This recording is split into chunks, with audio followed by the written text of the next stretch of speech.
Hello नमस्कार दोस्तों, कल पेट का एग्जाम है और आज आपके लिए हम 50 क्वेश्चंस का इंपॉर्टेंट डोज लेके उपस्थित हुए हैं कि जो क्वेश्चन आपको कल एग्जाम में देखने को मिलेंगे तो कहीं ये वीडियो आपसे छूट ना जाए, इसलिए पूरा वीडियो आप देख के जाइएगा और यही क्वेश्चंस आपको कल एग्जाम में देखने को मिलेंगे और आपकी तैयारी अच्छी हो। कुछ बच्चे रास्ते में भी होंगे, कुछ लोग रास्ते में पहुंच गए होंगे और उनका मॉर्निंग शिफ्ट में एग्जाम होगा तो वे लोग जरूर देखेंगे क्योंकि उनके लिए तो एकदम रामबाण होने वाला है और ये क्वेश्चंस लगातार पूछे जाने वाले क्वेश्चंस है जो हम आपके लिए लेके प्रेजेंट हुए हैं। तो ये वीडियो आप पूरा देख लीजिएगा और कल आपको ये ना हो कि आपने वीडियो नहीं देखा था, क्वेश्चन आपका छूट जाए, तो इसलिए आप पूरे क्वेश्चंस को अच्छे से देख लीजिएगा और कि जिससे कि आपका जब एग्जाम में क्वेश्चंस आए तो आप क्वेश्चन को सॉल्व कर सकें। तो हम जीएस के टॉप 50 क्वेश्चंस लेके आपके सामने उपस्थित हुए हैं और ये टॉप 50 क्वेश्चंस हम सॉल्व कराने वाले हैं। तो आपका ज्यादा समय ना खराब करते हुए हम क्वेश्चंस को सॉल्व करना शुरू करते हैं। तो ये आपके लिए पेट के बहुत ही मोस्ट इंपॉर्टेंट क्वेश्चंस हैं और इसी क्वेश्चंस को आज हम सॉल्व करने वाले हैं। तो यहाँ पे सबसे पहले क्वेश्चंस की हम शुरुआत करते हैं और आप बढ़िया से इसको देख लीजिए। तो पहला क्वेश्चन आपसे क्या कहा है इसको हम देखते हैं। यहाँ पे आपसे पहला क्वेश्चन जो कहा है कि हरित क्रांति, कह रहा है कि हरित क्रांति की सफलता से संबंध वैज्ञानिक है, कि मतलब इससे संबंध जो वैज्ञानिक हैं उनका नाम बताना है। अब यहाँ पे आपके सामने ऑप्शंस दिए गए हैं, एस भटनागर हैं, जेसी बोस हैं, नॉर्मल बोरलांग हैं और वीआर राव हैं। तो अगर आपका आंसर पता है तो आप कमेंट भी करते रहिए। तो इसका जो राइट आंसर हो जाएगा, आपको पता है कि इसका राइट आंसर क्या हो जाएगा, नॉर्मल बोरलांग हो जाएगा और ये इसका क्या हो जाएगा, एकदम राइट आंसर हो जाएगा और इन्हें ही हरित क्रांति का जनक माना जाता है। तो ये रहा आपका पहला क्वेश्चन। चलिए आगे बढ़ते हैं अपने हम सेकंड क्वेश्चन की ओर और यहाँ पे आपके सामने आपके पास सेकंड क्वेश्चन है। सेकंड क्वेश्चन को हम लोग देखते हैं। सेकंड क्वेश्चन में आपसे क्या कहा है ये हम लोग देख लेते हैं। सेकंड क्वेश्चन में आपसे कहा है कि सर्वोत्तम गुणवत्ता वाला संगमरमर उपलब्ध होता है, कि मतलब इसमें आपसे ये पूछा गया है कि जो सर्वोत्तम गुणवत्ता वाला संगमरमर होता है वो कहाँ से उपलब्ध होता है, उसके बारे में आपको बताना है। इसमें आपको ऑप्शंस दिए गए हैं, उदयपुर में होता है, मकराना में होता है, आगरा में होता है या जबलपुर में होता है। तो ये ऑप्शंस आपको दिए गए हैं, इसमें से आपको बताना है कि राइट आंसर क्या हो जाएगा। तो अगर आपको पता हो कि सर्वोत्तम गुणवत्ता वाला अगर संगमरमर की बात करते हैं तो ये कहाँ पाया जाता है, मकराना में पाया जाता है। ऑप्शन नंबर बी एकदम आपका क्या हो जाएगा, राइट आंसर हो जाएगा। चलिए अब हम अपने अगले क्वेश्चन की ओर बढ़ते हैं और अगला क्वेश्चन आपके सामने दिया गया है। ये क्वेश्चन आप इसको देख सकते हैं कि आपसे इस क्वेश्चन में आपसे क्या पूछा है। तो इस क्वेश्चन में आपसे पूछा गया है कि कौन सा, आपसे क्वेश्चन में क्या पूछा है, कौन सा वन्य जीव अभ्यारण्य शेर को संरक्षण प्रदान करता है। अब इसमें आपसे ये पूछा है कि जो शेर को संरक्षण प्रदान करने वाला वन्य जीव अभ्यारण्य है ये कौन सा है। तो यहाँ पे आपके सामने 4 ऑप्शन दिए गए हैं, चारों ऑप्शन में कौन सा सही है ये आपको बताना है। पहला ऑप्शन है काजीरंगा राष्ट्रीय उद्यान, दूसरा ऑप्शन आपसे कहा है कि दुधवा राष्ट्रीय उद्यान, तीसरा आपसे कहा है गिर राष्ट्रीय उद्यान और चौथा आपसे कहा है तुंगभद्रा राष्ट्रीय उद्यान। तो इसमें से आपको बताना है कि कौन सा ऑप्शन सही है। तो अगर हम बात करते हैं वन्य जीव अभ्यारण्य में शेर को संरक्षण, किसको पूछा है आपसे, शेर को संरक्षण, तो शेर के संरक्षण की बात करते हैं तो गिर राष्ट्रीय उद्यान आपका क्या हो जाएगा, एकदम राइट आंसर हो जाएगा। तो गिर राष्ट्रीय उद्यान आपका क्या हो जाएगा, एकदम राइट आंसर। चलिए क्वेश्चन को थोड़ा सा हम जल्दी इसलिए भी करा रहे हैं कि आपके पास टाइम कम है और आपको क्वेश्चन ज्यादा सॉल्व करना है, इसलिए थोड़ा सा हम इसको सॉल्व कर रहे हैं, इसके डिटेल पे नहीं आ रहे हैं। चलिए आगे बढ़ते हैं अपने अगले क्वेश्चन की ओर। अगला क्वेश्चन आपको दिख रहा है और अगले क्वेश्चन में आपसे क्या पूछा है इसको हम देख लेते हैं।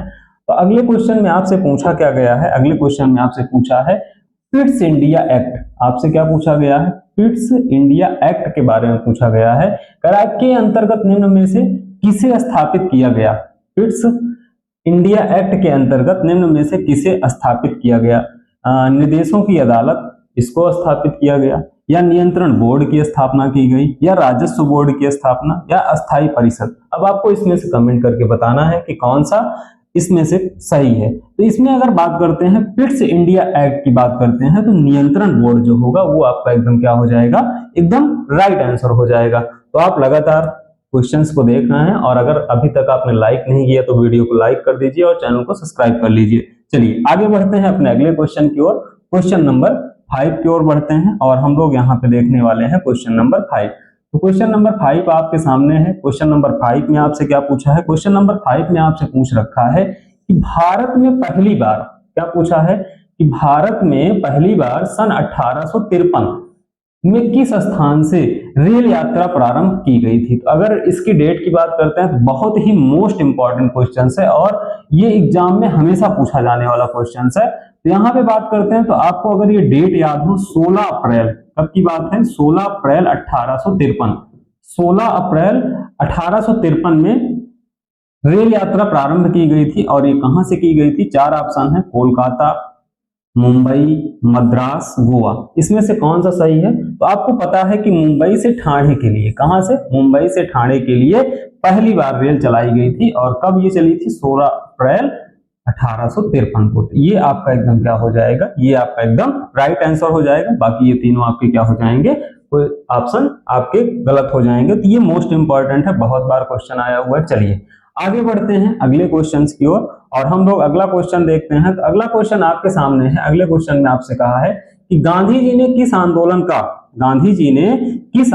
का समर्थन किया था। ये आपसे क्वेश्चन में पूछ रखा है। तो गांधी जी ने किस आंदोलन का समर्थन किया था, पहला अस्पृश्यता, दूसरा वर्ण व्यवस्था, तीसरा हिंदू और मुसलमानों के बीच एकता की कमी और चौथा गृह युद्ध।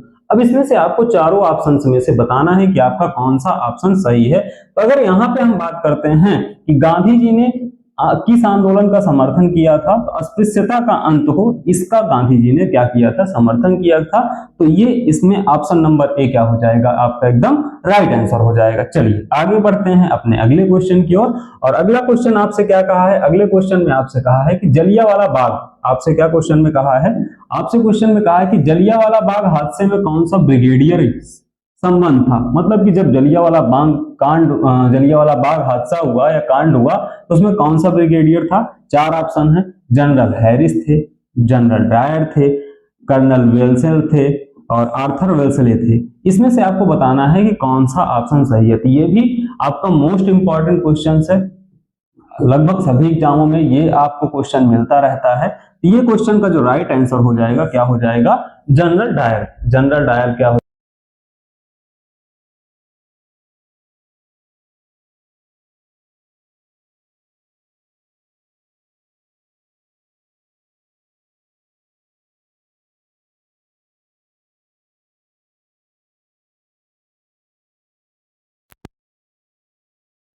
तो इसका जो राइट आंसर हो जाएगा जनरल डायर हो जाएगा। आते हैं अपने नेक्स्ट क्वेश्चन पे, अगले क्वेश्चन की ओर, क्वेश्चन नंबर 8 पे। क्वेश्चन नंबर 8 आपसे कहा है, 8 में हम देख लेते हैं 8 में क्या आपको दिया गया है। 8 में आपको दिया गया है, कह रहा है कि लाला लाजपत राय, क्या कहा है कि लाला लाजपत राय किसके विरुद्ध प्रदर्शन कर रहे थे जब वे पुलिस की निशंसता का शिकार हुए थे। निशंसता का शिकार होने का मतलब कि पुलिस जब उनके ऊपर लाठी चलाई थी, तो वो कह रहा है कि वो उस टाइम पे क्या कर रहे थे, किसके विरुद्ध प्रदर्शन कर रहे थे, वो कौन सा एक्ट था जिसके विरुद्ध वो जो है प्रदर्शन करने बैठे थे। तो चार ऑप्शन है, रॉलेट एक्ट, मिंटो मार्ले सुधार, Simon commission, Pitt's India act. चारों में से आपको बताना है कि कौन सा राइट आंसर हो जाएगा। तो अगर हम बात करते हैं कि लाला लाजपत राय जब प्रदर्शन कर रहे थे तो वो किसके खिलाफ कर रहे थे, तो वो साइमन कमीशन गो बैक, वही इनका नारा भी था और ये साइमन कमीशन के खिलाफ जो है बैठे थे। तो ये इसका राइट आंसर हो जाएगा और इसको भी आप लोग मोस्ट इंपॉर्टेंट लगा लीजिएगा। ये भी क्वेश्चंस बहुत बार एग्जाम में पूछा गया है। चलिए आगे बढ़ते हैं और अगला क्वेश्चन आपके लिए है। अगला क्वेश्चन आपको अगर आ रहा होगा तो आप कमेंट भी कर दिया करिए। तो आपके पास अगले क्वेश्चन में आपसे पूछा क्या गया है, कह रहा है कि बंगाल के प्रथम गवर्नर जनरल कौन थे। अब बंगाल के प्रथम गवर्नर जनरल कौन थे ये आपसे पूछा गया है। अब यहाँ पे चार ऑप्शन है, Robert Clive, William batting, Warren Hastings और चार्ल्स कॉर्नवालिस। तो अगर आपको पता है तो कमेंट करिए। तो इसका जो राइट आंसर हो जाएगा वो हो जाएगा वारेन हेस्टिंग्स हो जाएगा। क्या हो जाएगा, वारेन हेस्टिंग्स, ये इसका क्या हो जाएगा, ये प्रथम गवर्नर जनरल थे। आगे बढ़ते हैं अपने अगले क्वेश्चन की ओर, क्वेश्चन नंबर 10।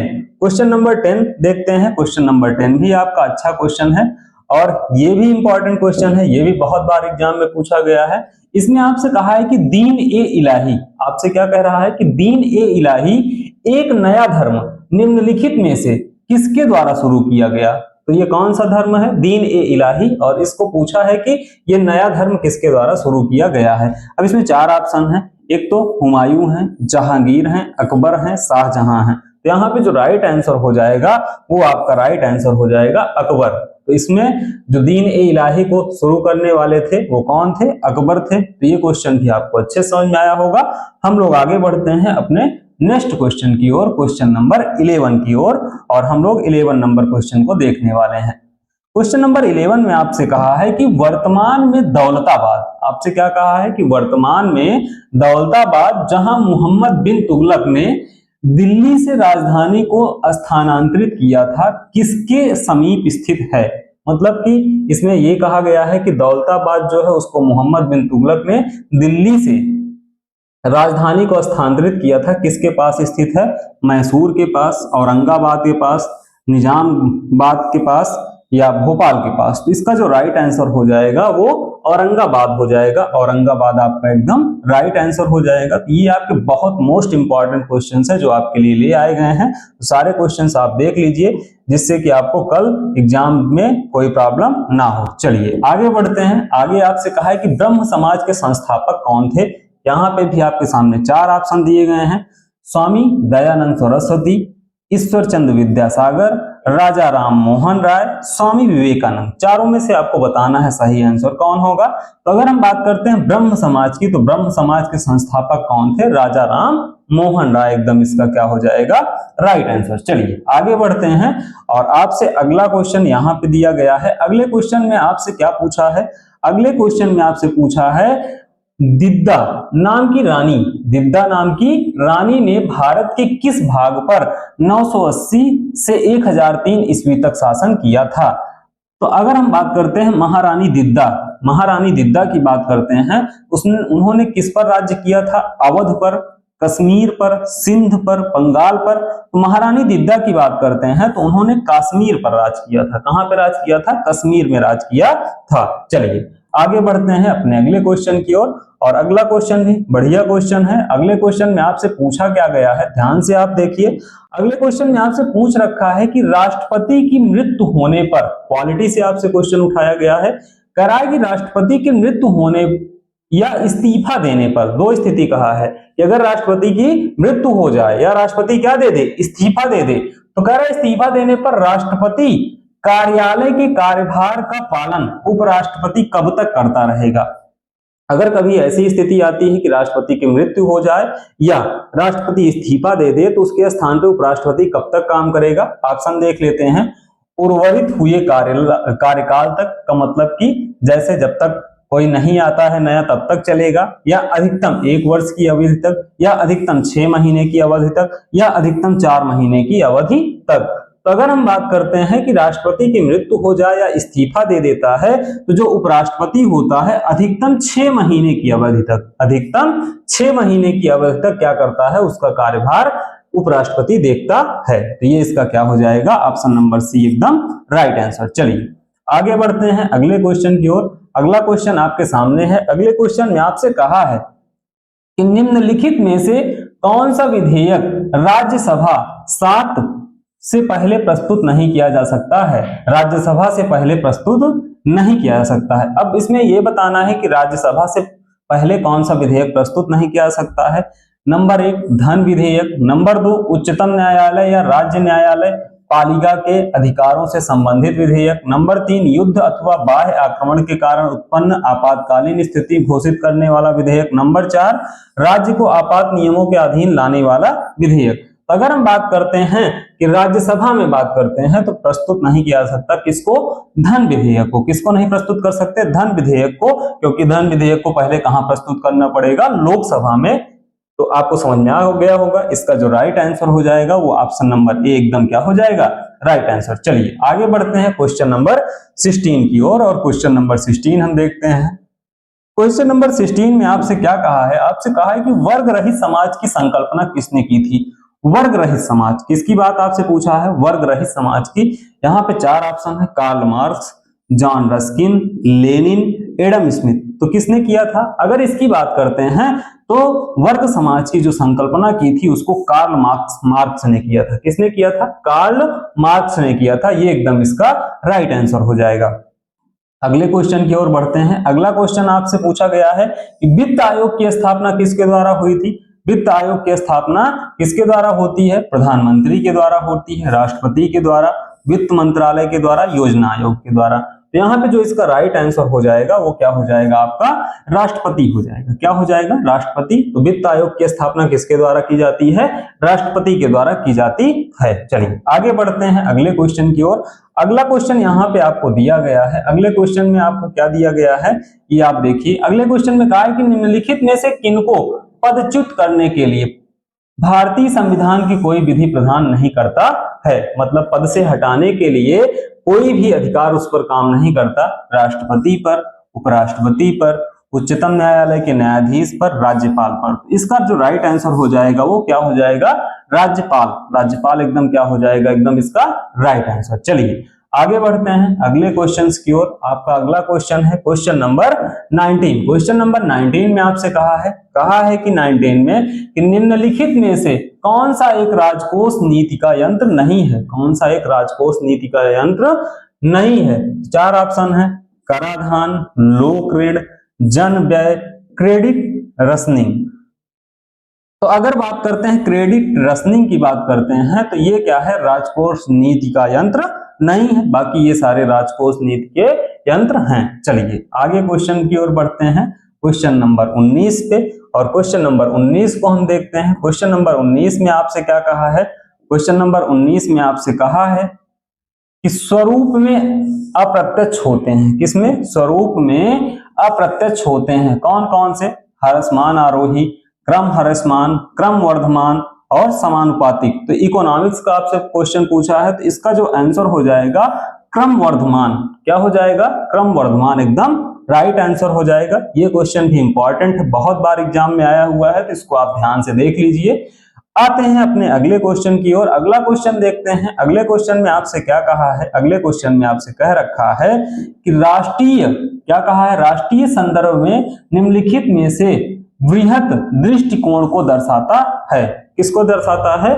बृहत दृष्टिकोण को दर्शाता है। बाटा शू कंपनी का विक्रय, भारत में मुद्रास्फीति और यूके आमों का निर्मात, रेलवे से आय।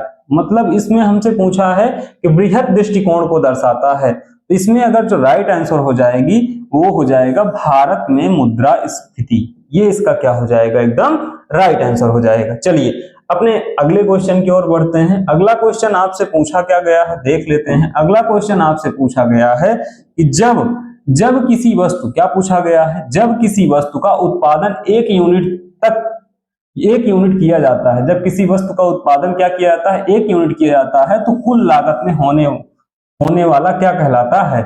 इसको हम क्या कहते हैं? अब देखिए इसमें से औसत लागत कहते हैं, सीमांत लागत कहते हैं, सीमांत लागत, कुल लागत कहते हैं, निहित लागत कहते हैं, निहित लागत कहते हैं। इसका जो राइट आंसर हो जाएगा वो हो जाएगा सीमांत लागत। तो 1 यूनिट किया जाएगा तो उसे कौन सा लागत कहेंगे? सीमांत लागत कहते हैं। और यह इसका क्या हो जाएगा? राइट आंसर हो जाएगा। चलिए ये भी आपका इकोनॉमिक्स का क्वेश्चन है, इसको भी हम लोग देख लेते हैं। ये भी बढ़िया क्वेश्चन है। कह रहा है जीडीपी किसके बराबर होती है? अप्रत्यक्ष कर प्लस अनुदान। और जो अप्रत्यक्ष कर और प्लस अनुदान ये किसके बराबर होता है? उत्पादन लागत पर, एनएनपी पर, उत्पादन लागत पर, जीडीपी पर, जीएनपी पर, व्यक्तिगत। तो इसका जो राइट आंसर हो जाएगा उत्पादन लागत पर जीडीपी। ये इसका क्या हो जाएगा? एकदम राइट आंसर हो जाएगा। तो ये सारे क्वेश्चंस पूछे गए क्वेश्चंस हैं, तो इसलिए आप इसको एकदम ध्यान से देख लीजिए कि जिससे एग्जाम में आए तो आपका गलत ना हो। चलिए आगे बढ़ते हैं अगले क्वेश्चन की ओर। अगला क्वेश्चन आपके सामने है। अगले क्वेश्चन में आपसे क्या कहा है? साइंस का क्वेश्चन आपके पास है। कह रहा है कि श्वेत प्रकाश कितने रंगों का मिश्रण होता है? श्वेत प्रकाश की बात करते हैं 4, 5, 6, 7। तो यहाँ पे 4 भी गलत, 5 भी गलत, 6 भी गलत और 7 क्या है? एकदम सही है। 7 क्या है? सही है। बैगनी या पिनाला से इसको हम याद कर लेते हैं। बैगनी, आसमानी, नीला, पीला, लाल और ये हमारे पास 7 कलर होते हैं। चलिए आगे बढ़ते हैं अपने अगले क्वेश्चन की ओर। अगला क्वेश्चन आपसे पूछा गया है। अगला क्वेश्चन आपसे क्या पूछा गया है? अगला क्वेश्चन आपसे पूछा गया है आर्द्रता का मापन किससे किया जा सकता है? तो आर्द्रता का मापन किससे किया जाता है? हाइड्रोमीटर से। हाइड्रोमीटर से किया जाता है? नहीं किया जाता है। हाइग्रोमीटर से? हाँ भाई, हाइग्रोमीटर से किया जाता है। आर्द्रता किससे मापी जाती है? हाइग्रोमीटर से। और यहाँ पे पायरोमीटर है, वाष्पन के लिए होता है यूज।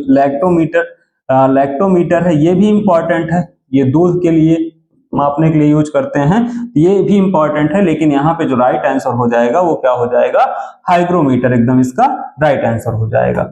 चलिए आगे बढ़ते हैं अगले क्वेश्चन की ओर। अगला क्वेश्चन आपको दिख रहा है, अगले क्वेश्चन में आपसे, ये भी केमिस्ट्री का क्वेश्चन है, ये भी ऐसे पूछ लेता है, कह रहा है आर्यन किस तत्व का रासायनिक चिन्ह है। आर्यन की बात करते हैं। अब इसमें 4 ऑप्शन दिए गए हैं, रेडियम का है, रेडान का है, रिनियम का है, लिथियम का है, रूथियन का है।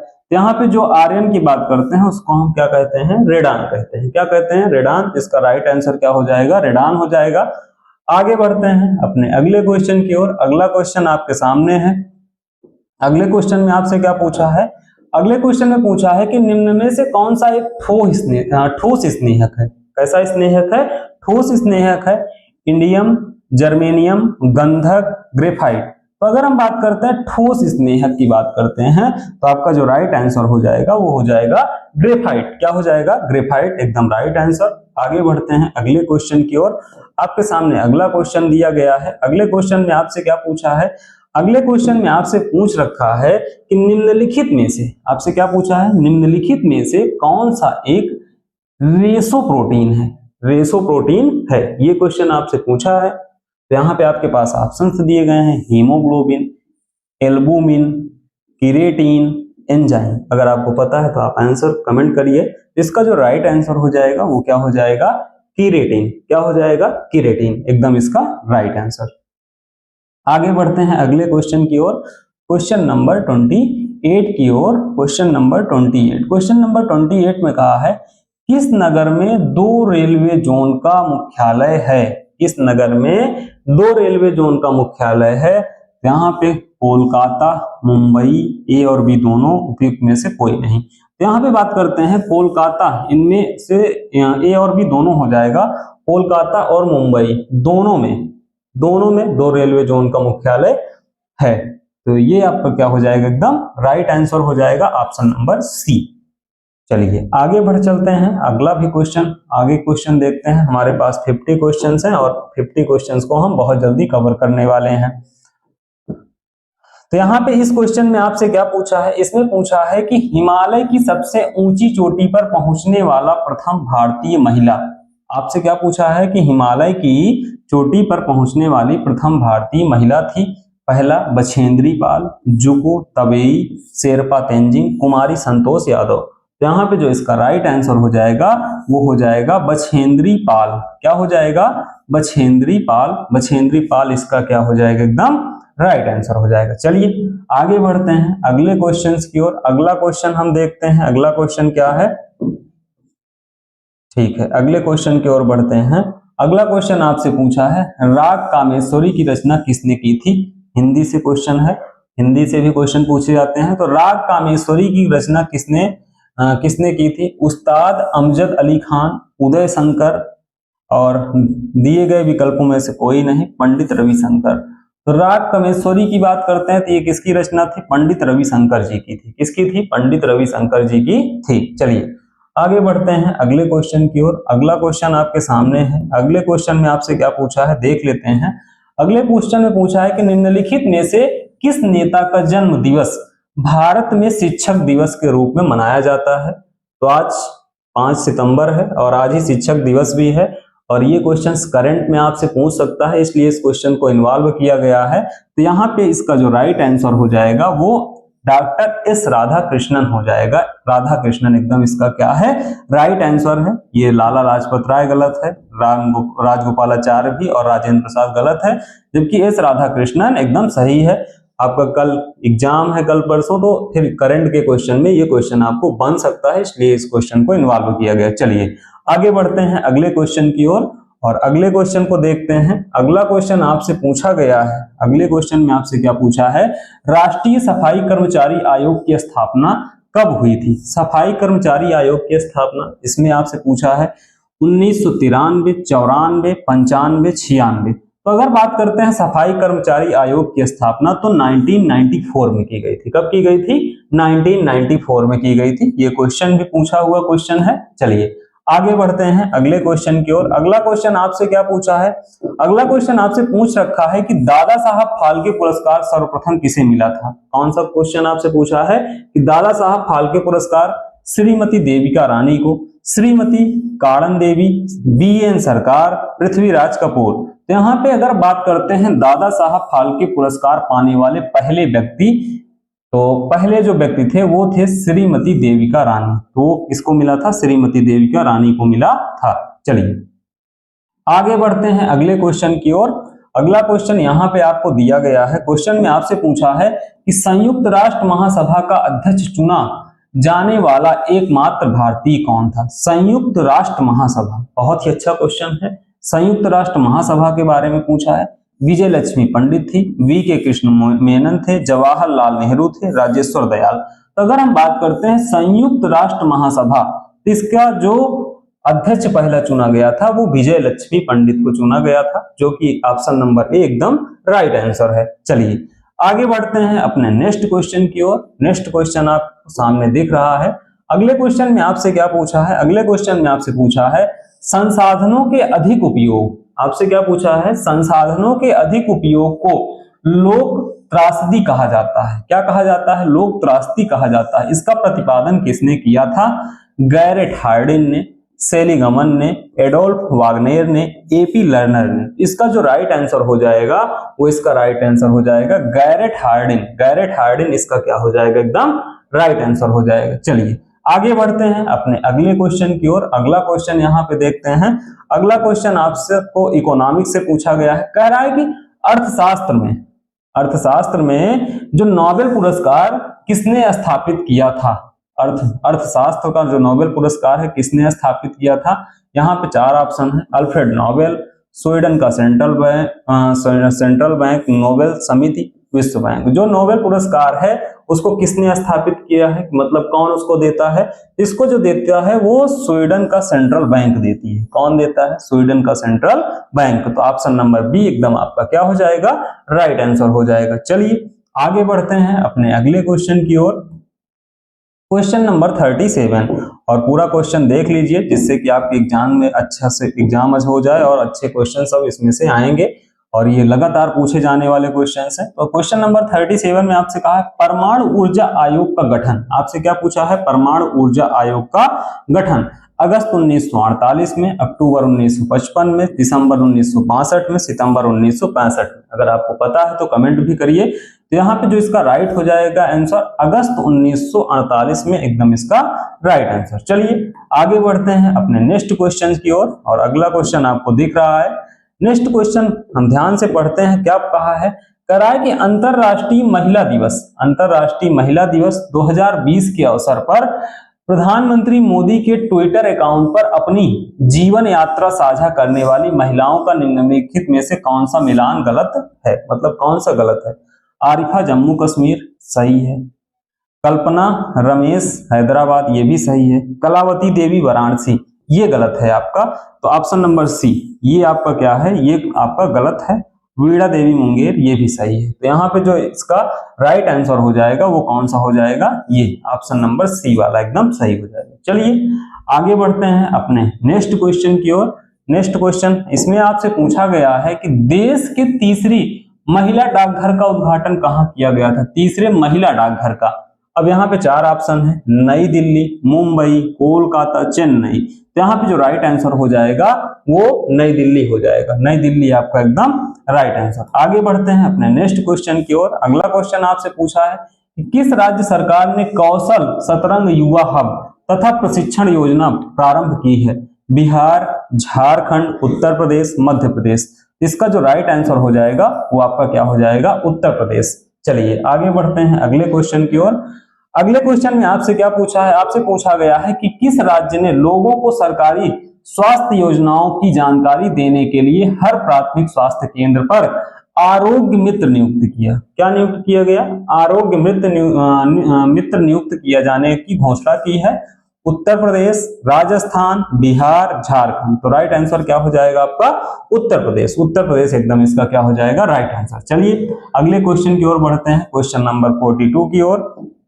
इसमें आपसे पूछा है कि किस राज्य में जल परिवहन सेवा के रूप में रोपेक्स सेवा प्रारंभ की गई? कौन सी सेवा? रोपेक्स सेवा प्रारंभ की गई। उत्तर प्रदेश, महाराष्ट्र, बिहार, पश्चिम बंगाल। तो रोपेक्स जो शुरू किया गया था, कहां पे शुरू किया गया था? आपका महाराष्ट्र में शुरू किया गया था। तो इसका राइट आंसर क्या हो जाएगा? महाराष्ट्र। अगले क्वेश्चन की ओर आते हैं, अगला क्वेश्चन देखते हैं। अगले क्वेश्चन में आपसे क्या पूछा है? पूछा है कि अंतरराष्ट्रीय बुकर पुरस्कार जीतने वाली पहली भारतीय लेखिका, बुकर पुरस्कार जीतने वाली पहली भारतीय लेखिका कौन थी? अरुंधति राय, कविता दलाल, गीतांजलि श्री, श्रीमती लक्ष्मी पंडित। इसका जो राइट आंसर हो जाएगा गीतांजलि श्री, ये इसका क्या हो जाएगा? Right answer. इसको भी आप ध्यान से देख लीजिए। अगले क्वेश्चन की ओर बढ़ते हैं। अगला क्वेश्चन आपसे पूछा है कि 5 आईआईटी को राष्ट्रीय महत्व के संसाधन का दर्जा दिया गया, निम्न में से कौन सी इसमें शामिल नहीं है? अगरतला, भागलपुर, चंडीगढ़, भोपाल। इसका जो राइट आंसर हो जाएगा वो क्या हो जाएगा? चंडीगढ़। चंडीगढ़ को शामिल नहीं किया गया है। चलिए भाई आगे बढ़ते हैं अपने नेक्स्ट क्वेश्चन की ओर। क्वेश्चन नंबर 45 कह रहा है कि किस भारतीय अभिनेता को एक्सीलेंस इन सिनेमा अवार्ड से सम्मानित किया गया है? एक्सीलेंस इन सिनेमा अवार्ड से नवाजुद्दीन सिद्दीकी, इरफान खान, राजकुमार राव, विक्की कौशल। इसका जो राइट आंसर हो जाएगा वो हो जाएगा नवाजुद्दीन सिद्दीकी या नवाजुद्दीन सिद्दीकी, इन्हीं को कहा जाता है। अगले क्वेश्चन की ओर आते हैं। इसमें आपसे कहा है कि किस राज्य की विधानसभा पेपरलेस हो गई? किस राज्य की विधानसभा कैसे हो गई? पेपरलेस हो गई। तमिलनाडु, पश्चिम बंगाल, बिहार, उत्तर प्रदेश। तो पेपरलेस कहां पे हो गया? उत्तर प्रदेश। कौन सा हो गया?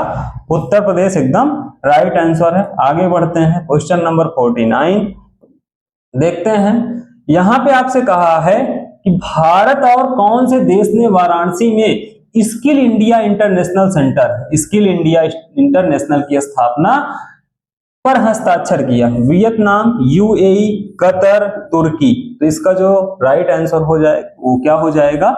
यूएई। यूएई आपका एकदम इसका राइट आंसर है। चलिए अगले क्वेश्चन की ओर बढ़ते हैं। अगला क्वेश्चन देखते हैं। अगला क्वेश्चन है 47 नंबर क्वेश्चन।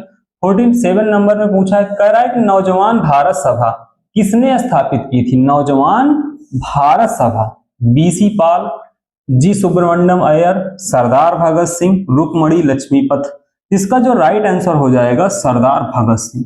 नौजवान भारत सभा की स्थापना किसने किया था? सरदार भगत सिंह जी ने किया था। तो ये इसका राइट आंसर। ये भी इंपॉर्टेंट क्वेश्चन है, अच्छे से इसको तैयार करिएगा। चलिए आगे बढ़ते हैं अपने अगले क्वेश्चन की ओर। अगला क्वेश्चन ये है आपके सामने। अगले क्वेश्चन में पूछा है कि भारत में स्थानीय स्वशासन, मोस्ट इंपॉर्टेंट क्वेश्चन है, इसको आप ध्यान से देख लीजिएगा। करार का जनक किसे कहा जाता है या किसे कहा गया? 4 ऑप्शन है, लॉर्ड रिपन को, लॉर्ड हार्डिंग को, लॉर्ड डलहौजी को, लॉर्ड लिटन को। तो इसका जो राइट आंसर हो जाएगा स्थानीय स्वशासन, तो इसका हो जाएगा लॉर्ड रिपन। क्या हो जाएगा? लॉर्ड रिपन एकदम राइट आंसर। नेक्स्ट क्वेश्चन की ओर आते हैं और ये हमारा सेकंड लास्ट क्वेश्चन है। और इसमें आपसे पूछा क्या गया है? इसमें आपसे पूछ रखा है कि इंडियन नेशनल कांग्रेस का बंटवारा मध्यमार्गी और चरमपंथी वर्गों में किस वर्ष हुआ था? किसमें? मध्यमार्गी और चरमपंथी वर्गों में कब हुआ था? 1907, 1908, 1909 और 1910। ये भी क्वेश्चन 3-4 बार आया हुआ क्वेश्चन है। 1907 क्या हो जाएगा? एकदम इसका राइट आंसर है। तो आप इसको भी ध्यान से देख लीजिएगा। चलिए अब आगे बढ़ते हैं। आज का अपना हमारा लास्ट क्वेश्चन है और इस क्वेश्चन को हम देखते हैं अपने आज के लास्ट क्वेश्चन को, और इसको हम ध्यान से देखेंगे। ये क्वेश्चन बहुत बेहतरीन क्वेश्चन है और इसमें आपसे कहा है कि निम्नलिखित में से ऐतिहासिक घटनाओं का उनके कलाक्रम अनुसार व्यवस्थित कीजिए। अब इसमें अगर हम देखें तो चंपारण सत्याग्रह, बंगाल विभाजन, जलियांवाला बाग हत्याकांड, तो ये आपसे 3 क्वेश्चन इसमें पूछा गया है। तो अगर हम बात करते हैं बंगाल विभाजन, तो ये कब हुआ था? 1907 में। चंपारण सत्याग्रह 1917 में। और अगर जलियांवाला बाग हत्याकांड की बात करते हैं तो 1919 में। तो ये आपके पास चार आपके पास ये तीनों के क्रम हैं। अब सबसे पहले इसमें 1907 आएगा, तो मतलब कि सेकेंड ऑप्शन। उसके बाद फिर चंपारण फर्स्ट ऑप्शन, उसके बाद फिर थर्ड ऑप्शन। चेक कर लेते हैं इसमें सेकंड फर्स्ट थर्ड, तो ये आपका क्या हो जाएगा, एकदम राइट आंसर हो जाएगा। तो ये क्वेश्चन आपको समझ में आ गए होंगे। तो हम उम्मीद करते हैं आपका पेपर एकदम बढ़िया से हो, और जब आपका पेपर हो जाए तो जो क्वेश्चन आपको मैच करेंगे या जैसे भी रहेगा आप उसको कमेंट करके जरूर बताइएगा। तो हम कल की